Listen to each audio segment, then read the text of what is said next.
Hello, today we are going to be discussing citing evidence to support your answers. Throughout the lesson, you'll be able to cite evidence and help support those answers that you really are trying to prove. Evidence is proof or facts from a text that support your answer and idea. It's important to help show your understanding, and it makes your argument stronger when you have evidence to back it up. When you're citing evidence, that means that you're using words, phrases, or sentences from a text to back up what you're saying. You want to make sure that you're not plagiarizing when you're citing your evidence, so you must sometimes put your quotes in quotation marks. And you use this strategy when answering questions, explaining your ideas, or writing about what you might have read. Our steps to finding evidence. First, you're going to reread your text to look for some key details.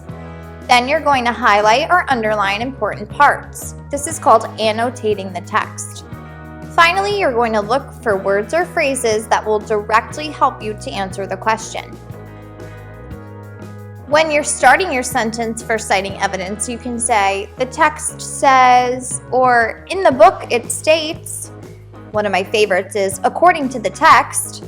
And lastly, you can say, "One example from the text is." Let's take a look at the example. Question: why is the character upset? Well, my answer might be, "In the text it states, tears rolled down her cheeks as she walked away." This shows me that she's upset. Another example would be, what is the main idea of the article? Well, I can take a quote from the text by saying the article explains recycling helps reduce waste by turning used items into new products. That shows me that the main idea is about recycling. It's important to cite evidence to show that your answer is based on a text and not just your opinion. You have evidence to back it up. And it also helps others understand where your ideas for your answers might have came from. First, you want to restate the question, turn the question into part of your answer. Then you have to find your evidence by looking into the text for information. You're going to use one of those sentence starters that I had mentioned to you, such as "in the text it states." And then you're going to explain the evidence using your own words. Some common mistakes that you want to avoid when citing evidence is copying too much text instead of just a key sentence.